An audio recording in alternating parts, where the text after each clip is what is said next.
The October 9th, 2024 meeting of the Permanent Municipal Building Committee.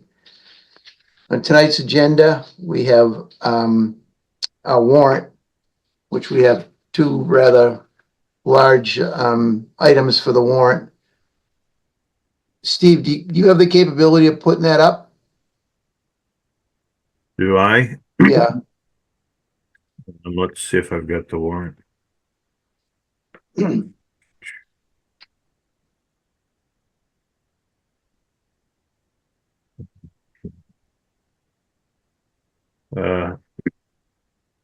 I can read it off.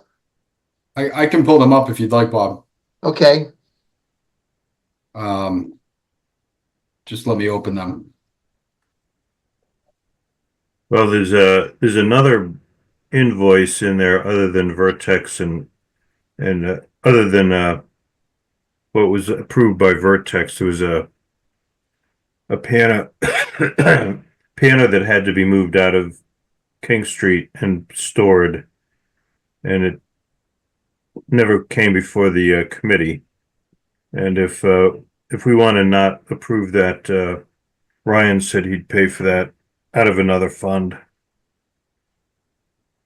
That was 500 and some odd dollars, was it, Steve? $528, but that includes storage for 3 months. Correct. It was for the piano that was in the old school that needed to be removed during demolition. So that wasn't part of your approved group of invoices, was it, Brian? I'm sharing it right now. That is not contained in this King Street warrant, no. Right. Okay, on the King Street warrant, we have Vertex for $13,841.50. We have Classic Construction for $194,537.45. We have LLB Architects for $8,885.62. And we have the piano for $582. Steve, did you say you wanted to strike that from that? Where'd he go? Hang on, let me see if I can pull that up. Invoices, Senior Center, King Street. I apologize. I'm sharing the wrong invoice. So let me stop that.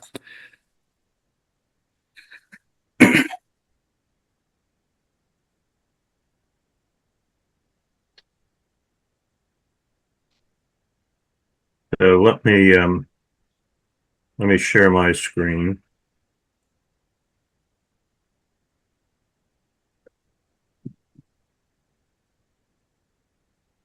So my apologies. It is contained in that invoice. It did or it did not? It does. It is. Okay, this is the invoice that we're talking about, piano movers. Yeah. And $582. But my question to Ryan was, you know, if we approve this under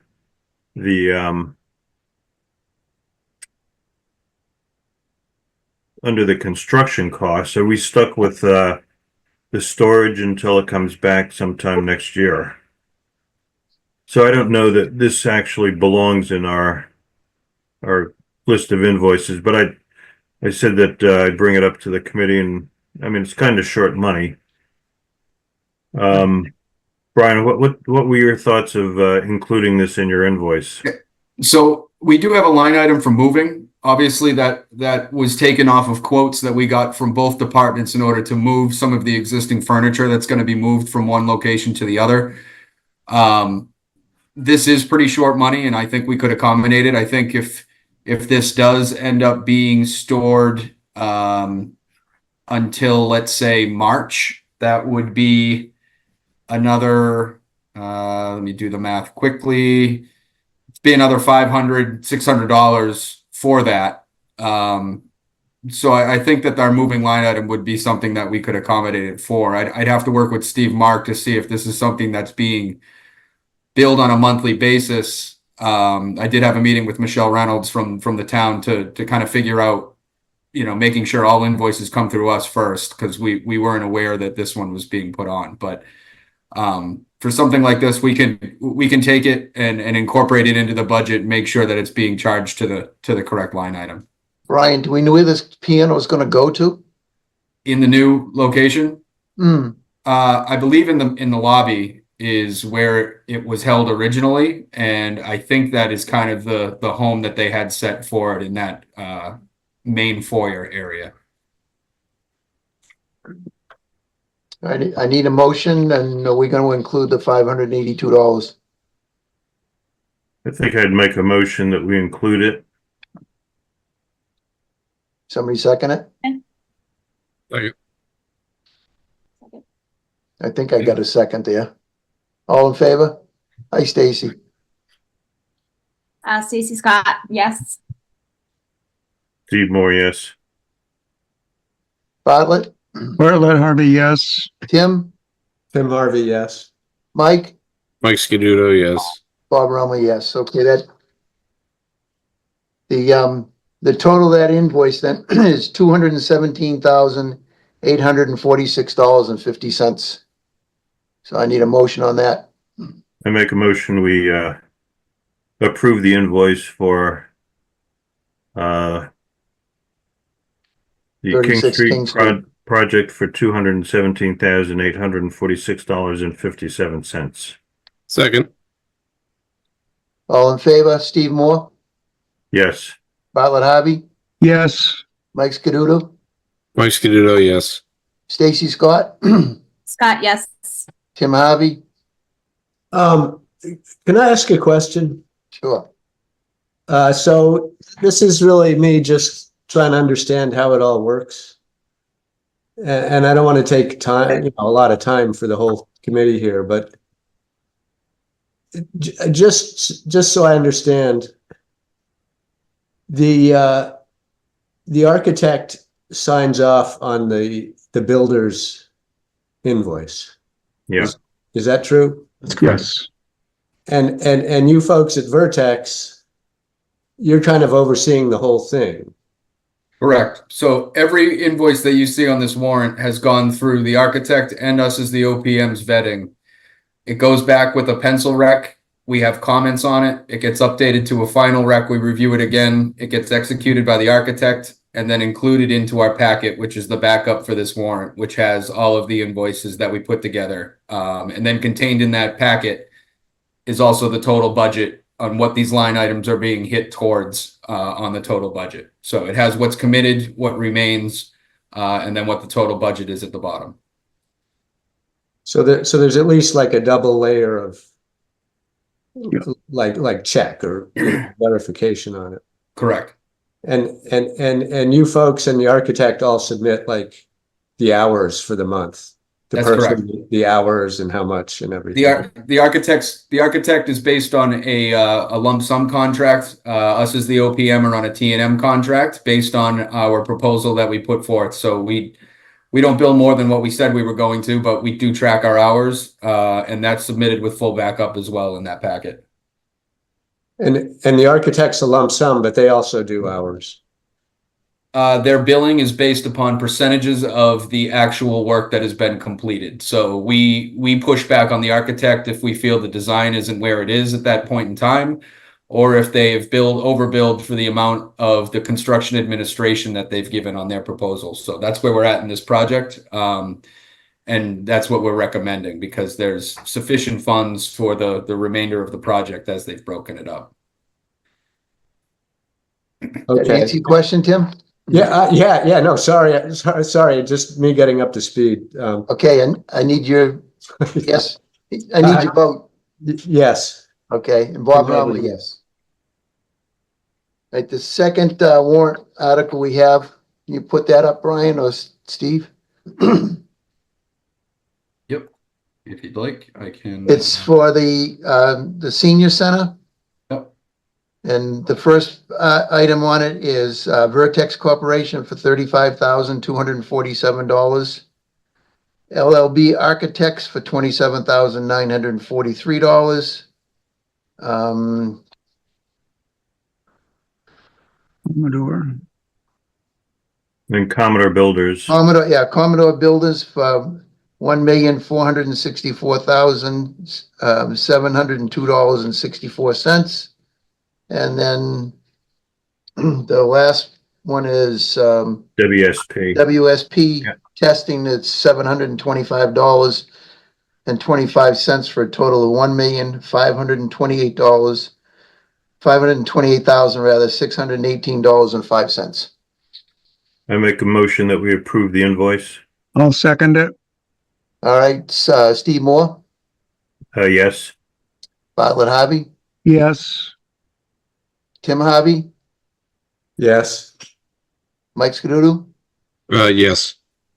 Tracy Scott, Stacy Scott, yes. Stacy Scott rather, and Bob Rama, yes. All right, that concludes the warrants for tonight.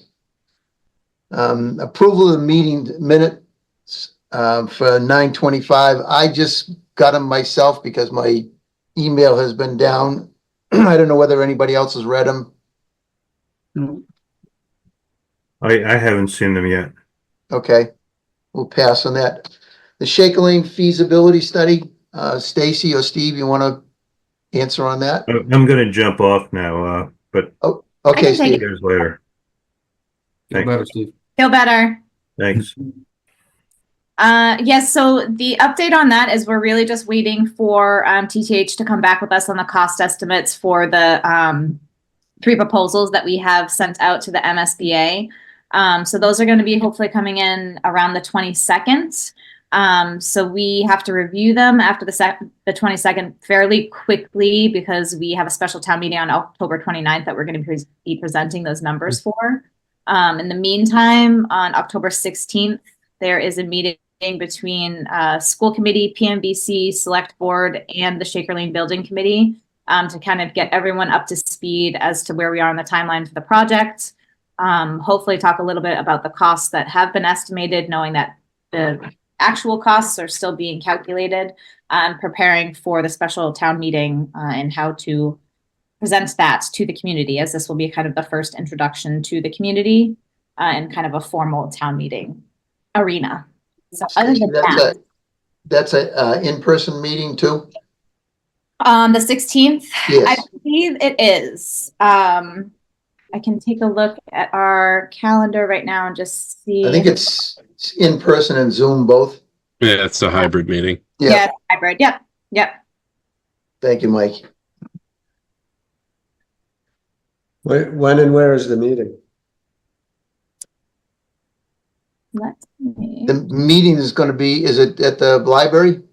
The selectmen's room there? I'm going through my calendar right now. It's actually not in my calendar, so when I get invites from this school building committee, they all come at different times. And I Mr. usually Chair? get 5 different invites about the same thing. So Mr. Chair, Go ahead. are we talking about the next in-person hybrid meeting? Yes. It'll be at the police department. Okay, all right. And it's also hybrid, so you could use Zoom. thank you for clarifying that. That answer your question, Tim? Yes. Okay. Yeah, what time is it? 7 o'clock. Mhm.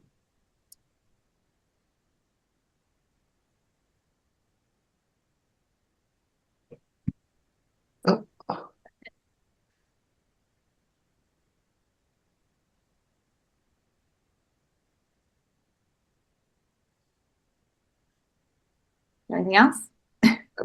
I'm just letting Eric Derber in. Okay.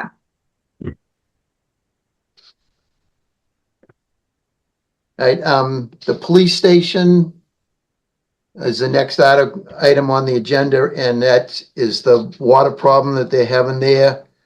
And I believe that Ryan just got confirmation that there's a contract in the works with LLB and the waterproofing company to investigate that further.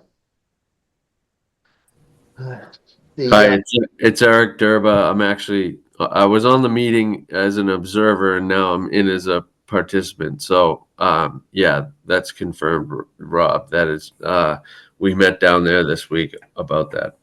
Okay, Eric. Just letting you know I'm here too. So I'm a little late. I had to let you in, so I know you're here. Yeah.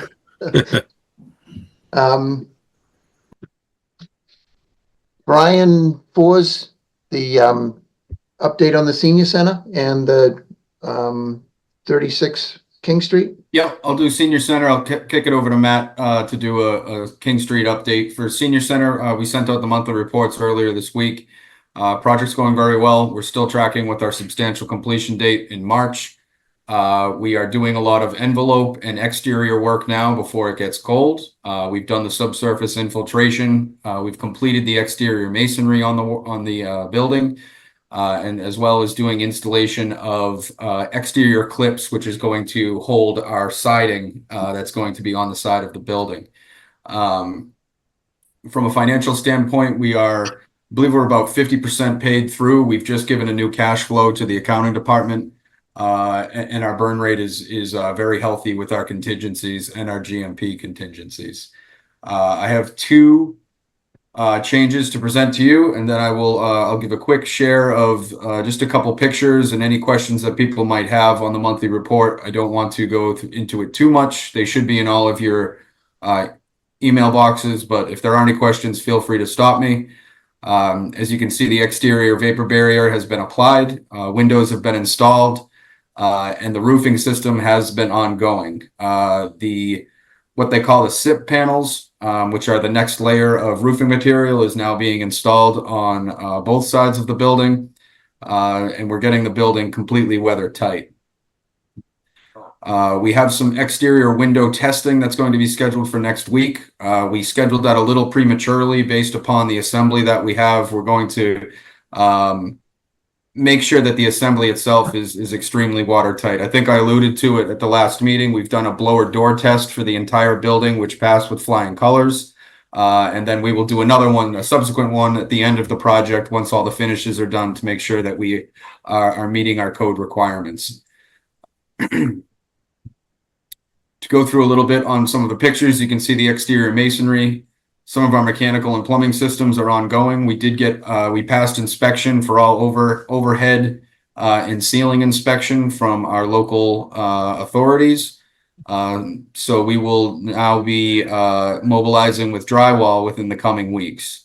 Exterior stairs were delivered and installed. We're going to be pouring the concrete that goes in the pans on those ceilings within the next week and a half. We have spoken about at our meetings that a tour of some of the local stakeholders is in order, and we are scheduling that for the week of the 21st.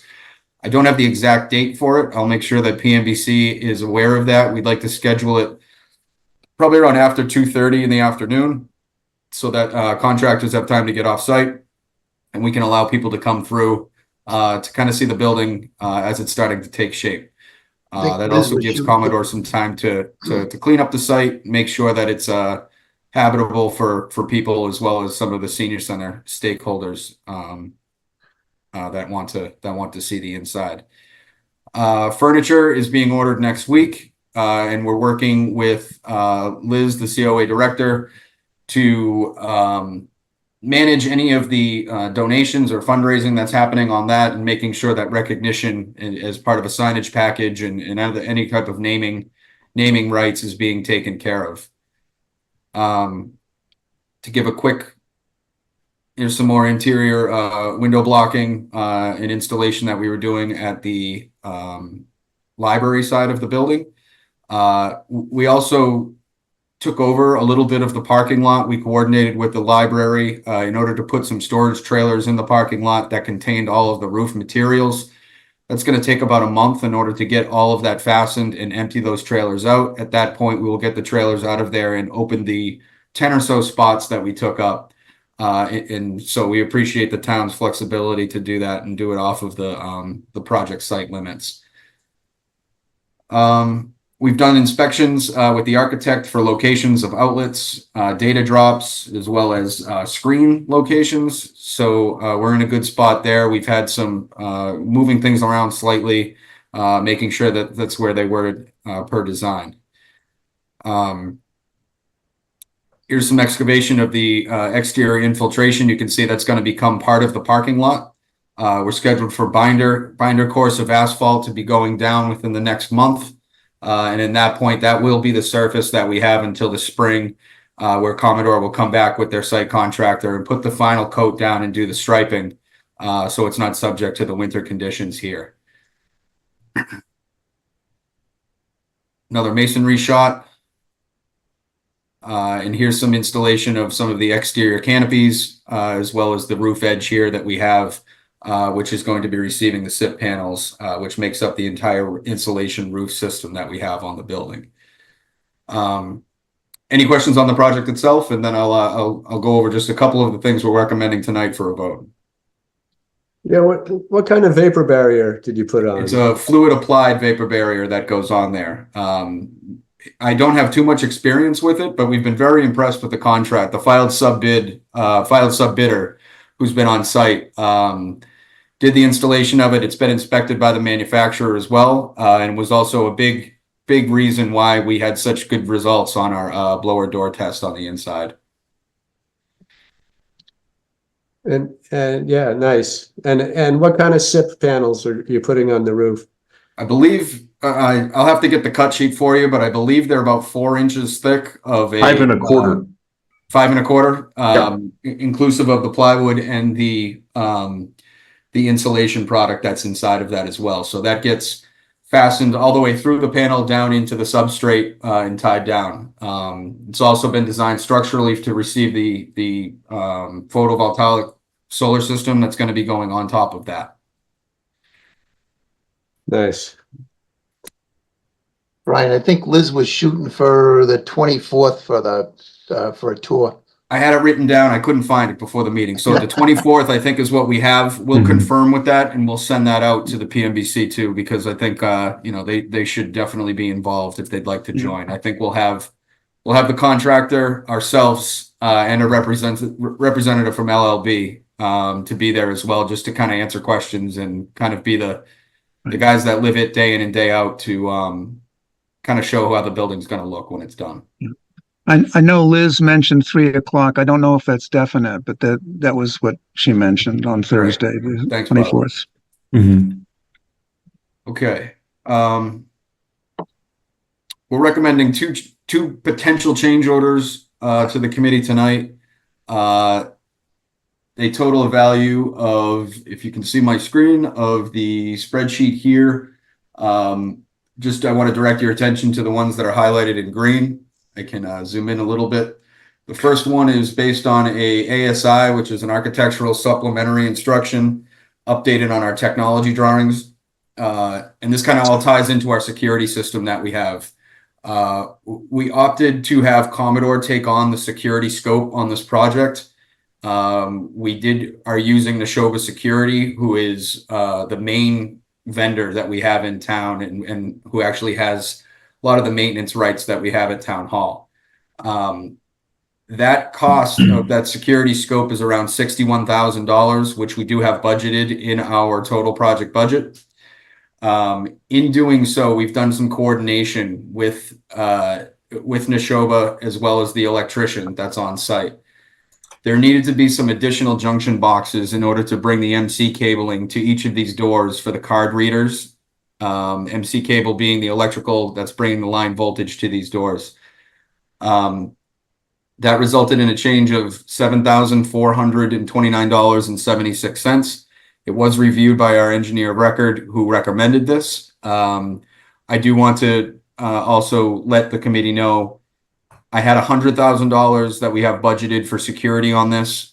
So with the $60,000 scope and a change to the electrician of around $7,500, we're still under budget when it comes to our security system. So having this coordination done beforehand, you kind of get you work out any of the scope discrepancies that we had. This is what's going to make the system the best, the best fit that we have on these doors that are going to have for our security system. The second is signage updates, which was recommended based on one of our owner contractor meetings that we had. The original base documents had signage on both sides of the building, which read the Shattuck, I think it said Senior Center at Shattuck or Shattuck Senior Center. The request was to change that signage to the center on Shattuck Street. So in doing so, it increased the lettering that's going to go on both sides of the building, which increases some of the electrical backlighting that needs to happen with these. And in doing so, with the added letters, the architect is recommending that we use a different mount for these letters. And instead of putting them on the fascia of the building, they want to actually put it on a base mount that's going to go on top of the awning and be read vertically across that. That changes for $9,767.04. I will show the schematic of what the signage looks like, but I do want to give a quick synopsis on where we are on our construction contingency. We started with around $608,000 in our contingency. To date, we've approved $133. With this change, it would add another $17,000 onto that, making for a total approved around $150,000, which would leave us in excess of $444,000 remaining in our contingency. So we are recommending these changes as it's something that the town had requested for the signage change, and it's a good money well spent for the coordination with our security now that they've been mobilized and they're being brought on by Commodore as one of their subcontractors. I can stop my share quickly and give you a quick excuse me.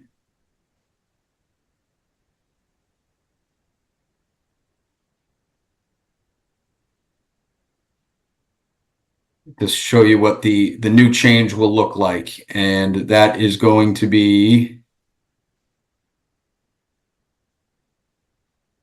this is what it would look like on the Shattuck Street side of the building. These lights will be backlit and dimensional, and the size of those lettering is going to be about 32 inches from top to bottom on there. On the library side of the building, you'll have this type of a look on top of the awning at the front door, which is different than what we had prior where it was located. So this is what was recommended to us. We put the drawings together. It was reviewed by the town, and so we're recommending those two costs. So that said, the vote or the approval that we're looking for are the two change orders totaling $17,196.80, and then also letting the committee know that we've directed Commodore to take on the security scope of that $60,000, but we do have the budget for it in the overall budget that initially was going to be provided by owner, that we're making the contractor take this on. So that won't be a change order per se. It may come across as a budget transfer rather than a change order to the project. So any questions on that? Those are the two that we're looking for tonight. Any questions from the members? Need a motion?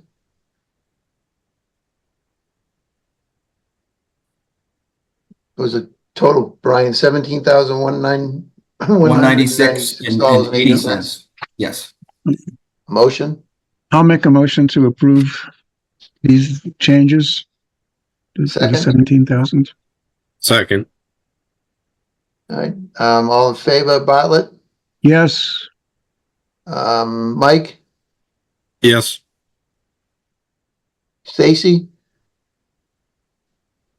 We lose Stacy? She's muted. He's muted. Tim? Yes. And myself. Motion pass. Thank you. We do have a pretty large change order log that we get every week. We vet those out. We update our PCO log, and we're only recommending ones that we fully vet out. So there are some still in the queue, including some pretty substantial credits to come back to the town.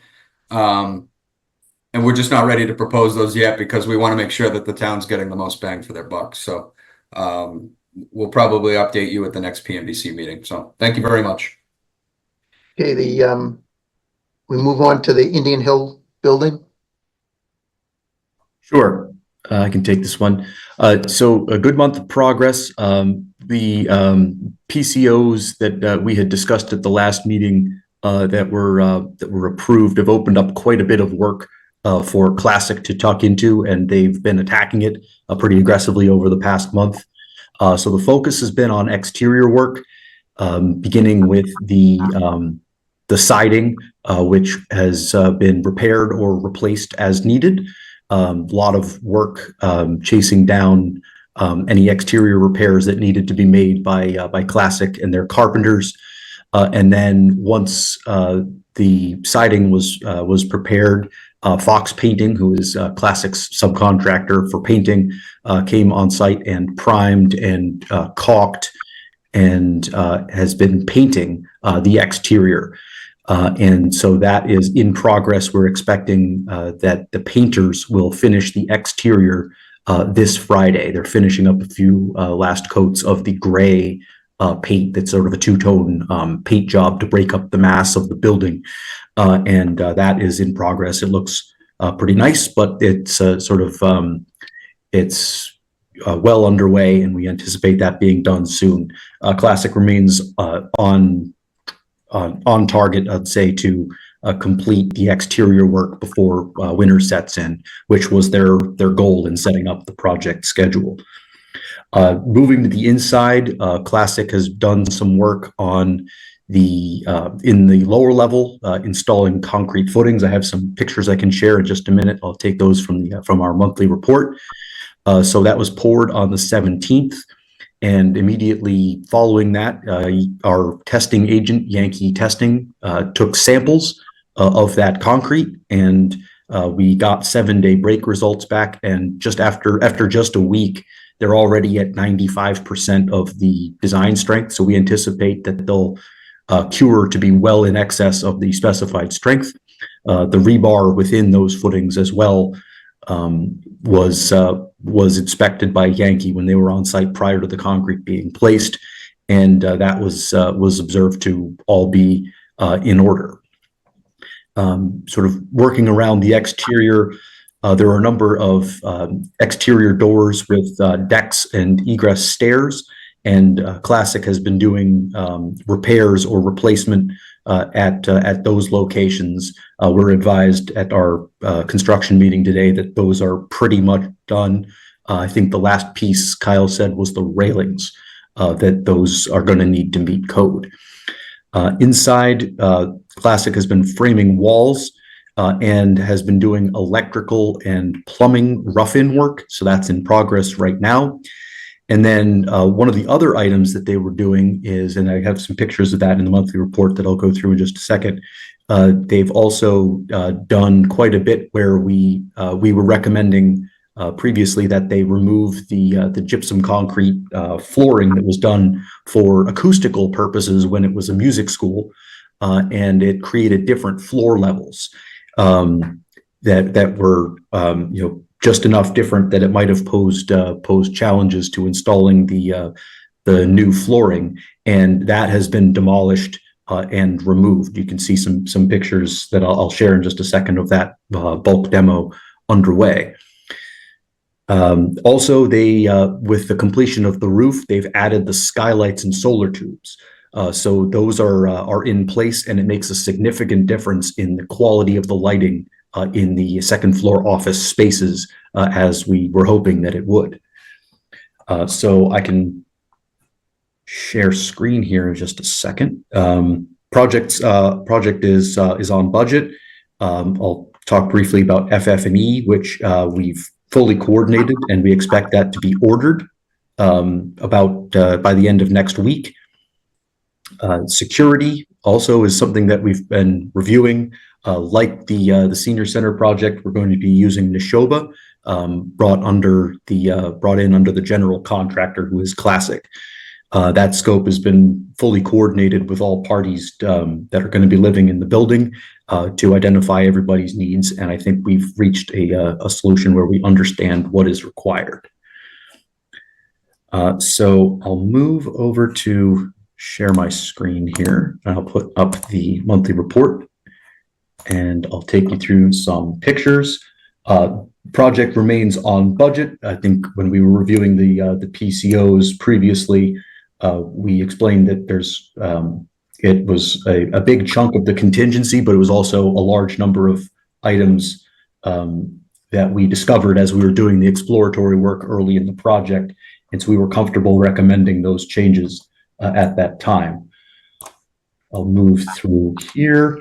Project remains on schedule. There was a lot of coordination work that we've done to get to this point as we've opened up unforeseen conditions or things that were hidden at the start of the project. Any differing conditions generated a lot of questions. We're glad that Classic is asking questions before they do something that may not be to the town's preference. So a lot of RFIs and other discussions to work through as a project team. So up top, I have some images here of some of the repair work that was done at the exterior. This is our carpenter Larry doing some work on the siding. In some cases, removing and replacing siding to do some structural work on the inside before sheathing that back over. That's been a big part of the focus over the past month. As I mentioned, we've been doing a little bit of electrical rough-in work. So this is one of the crawl space areas. Our subcontractor Bright Light is here chasing some wires through that space and up into the office spaces above. Bright Light doing electrical work within the building. You can see sort of here in the foreground, we're looking through one of the new partitions that's been constructed. And the flooring that I mentioned that was coming up is sort of described here. It breaks up pretty easily once they start attacking it, but it is quite a bit of material then to cart out of the building. So they have a dumpster on hand that they've been using. These two pictures here are from the concrete day. I'll zoom in a little bit. This is the placement and tooling of the concrete. You can see them screeding it to make it level with the surrounding slab. And this is the Yankee technician here taking the test cylinders to bring back to the lab and confirm the compressive strength of that concrete. Working through here, this is again Larry replacing west elevation siding after doing some work on the vapor barrier that's below it. This is getting prepped for the caulking and primer by the painter. Work in the clubhouse space has been pretty significant. This is interior walls being framed on the inside between the clubhouse in the foreground and the game room beyond. So that work is ongoing. It's all around this room. There's been quite a bit of progress constructing the new partitions here, including framing in the new bathroom that's going in the lower level. So then I included a couple of sort of the level of prep that we've gotten from our painter, who's Fox Painting. They've really done a pretty good job at prepping the surfaces, and the paint job that's going on in this building really does look very nice. We're satisfied with the quality of the workmanship there for sure. I think that was the end of what I wanted to share. Any questions before I move on? I see Pete has a hand up. Yeah, Matt or Brian, a couple meetings ago, you guys talked a little bit about replacing the HVAC units. Is that did that happen, or is that being planned to? Yeah, so Pete, we've got under contract and under the original scope, the engineer of record did an inventory of what the units are in the building itself and identified things that were things that were non-functioning to be replaced. And so we are replacing several packs and HVAC units that are up in the attic. as well as one on the first floor, one on the basement. And Matt will allude to a change that we're asking for regarding the gas furnace that's going to be in the basement. Yep. Since we've done that, we've done also a little more in depth with the help of Eric and facilities, which has been kind of crucial to us helping this out, as well as the town contractor that's on file to take a look at some of the existing units that were to remain and to see what can be done with it. We've engaged with the engineer to do some design work to price up what would be the replacement of some of these units, and one of which is the main unit that feeds the front lobby, and that's a larger unit that's up in the attic. It's currently not as part of our base scope for this, but at the very least, we would at least have it designed, and we would have to know, and we would know what it would take in order to replace it if the town wants to go that direction. So, the intent is to turn this building over functioning and used the way that it's supposed to be used. But we do want to make sure that some of the units that are trending towards the end of their life, that we've set the town up in a position that we can try to do it now if the budget can accommodate it, or it's something that we at least have the design for that the facilities can run with after. So if you missed the last meeting, we had a HVAC contractor come in and do an assessment of the whole system, and we are basically all in agreement that that big giant unit that does the common area and the second floor, some of the second floor offices, is going to have to be replaced. So we're working with the engineer now to figure out how to get that in a kind of smaller package to fit in the second floor now that the roof has been done and all that. So we're working on that, and we should have something next week. The intent also there, just to build on what Eric was saying, is that the 15-ton unit that is currently in that place would be replaced with 3 5-ton units, which gives you redundancy in the event that one should go down. You still have nearly complete partial loads to keep the building operational. That was one of the features that one single unit providing the heating and cooling does not give you. It doesn't give you any kind of a backup plan. Should that unit go down, you would lose heat. So there's more resilience in an option that replaces one big unit with several smaller ones, plus the advantage of it's going to be easier to get them into the space and reconnect them to the existing ductwork. So we reviewed that with Eric. We reviewed that with the design team and their engineers, and that was part of the approach that we outlined. What's left in the contingency fund on that, Matt? I can pull that up. There are a couple of, as Brian alluded to, there are a couple of changes that we want to be presenting. I'll share screen again here. So on the contingency front here, we have currently 146,078 remaining in our contingency. We carried 218,000 originally as 10%. Oh, I'm sorry. I just realized I'm not sharing this yet. There we go. Can folks see this? Yep. Okay, great. Yep. So we carried originally 218,000, 10% of the construction budget. We have 146,078 remaining here. There is what we're presenting tonight for between the two changes that we'll bring forward totals 19,949, approximately 20,000. So that would be added to the 71,921 that was previously approved with all of the PCOs that were on the first owner change order, bringing us to approximately 90,000 in contingency and leaving us approximately 127,000 remaining in our construction contingency.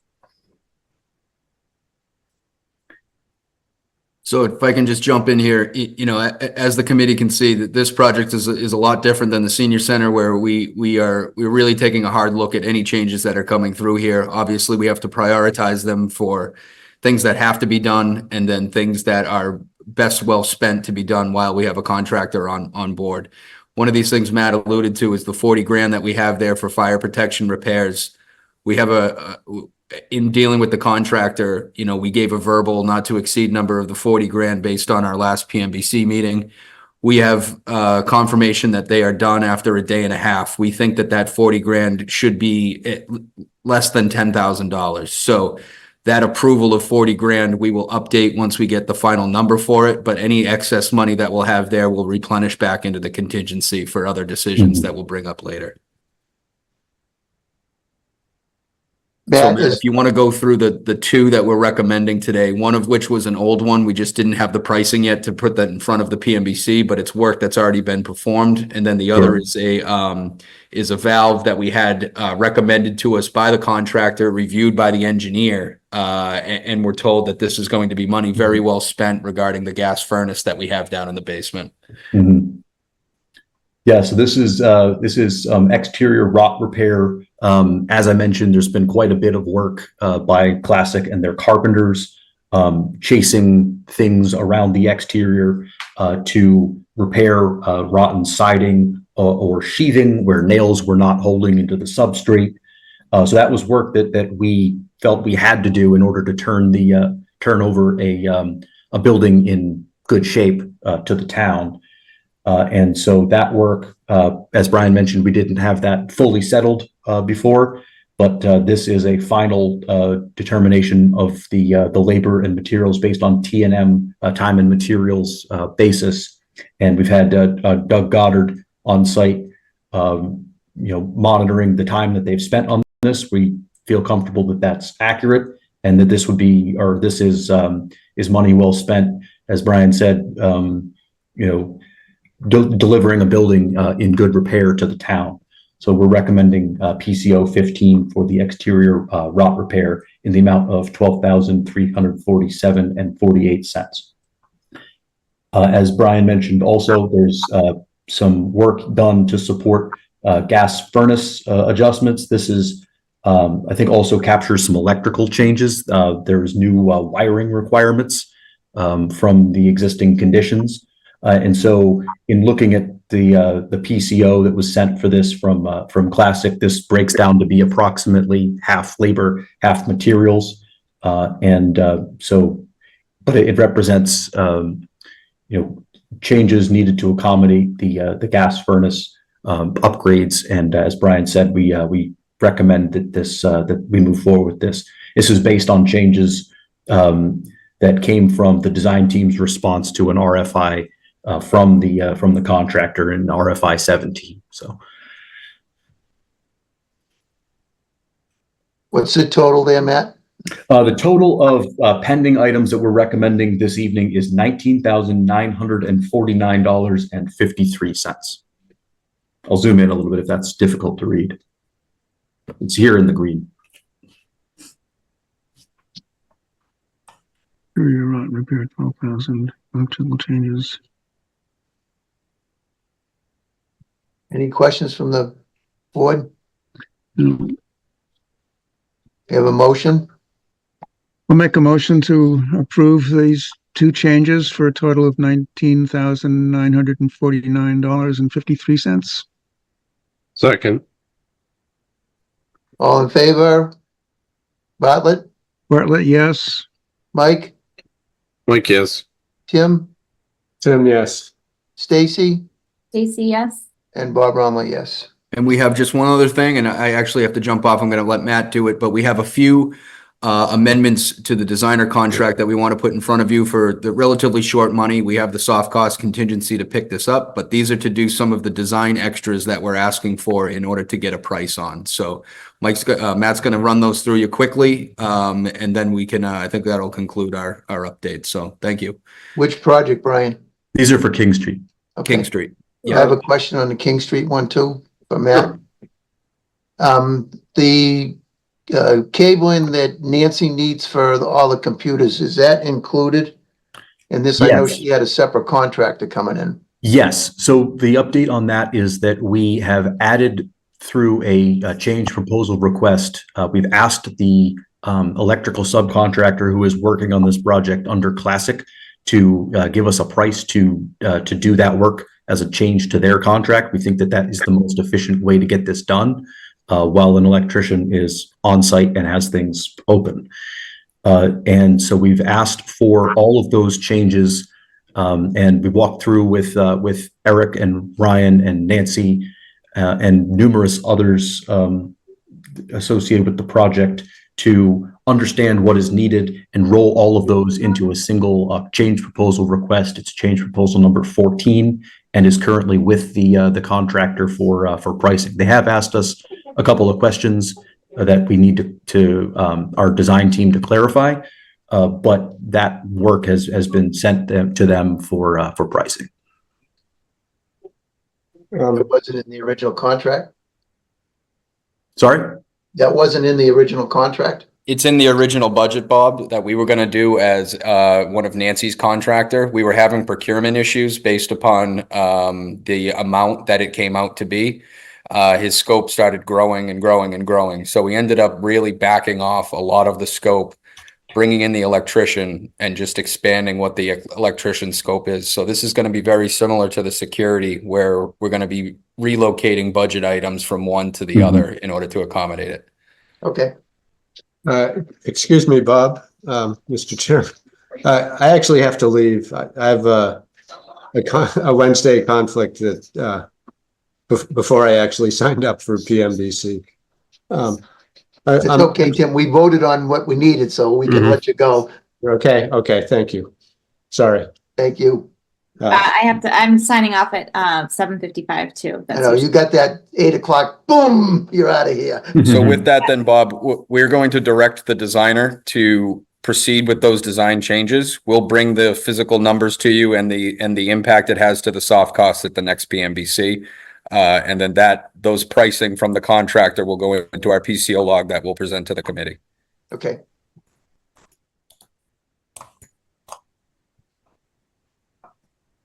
Member input, Bartlett, I'm good, thanks. Mike, All set, thanks. Stacy, All set, thank you. and I think that's it. Need a motion to adjourn? So moved. Second. Stacy, Stacy, yes. Bartlett, Bartlett, yes. Mike, Yes. and me. We're done. Great, thank you. Excellent. Thank Thank you you, all. everyone. Thank you.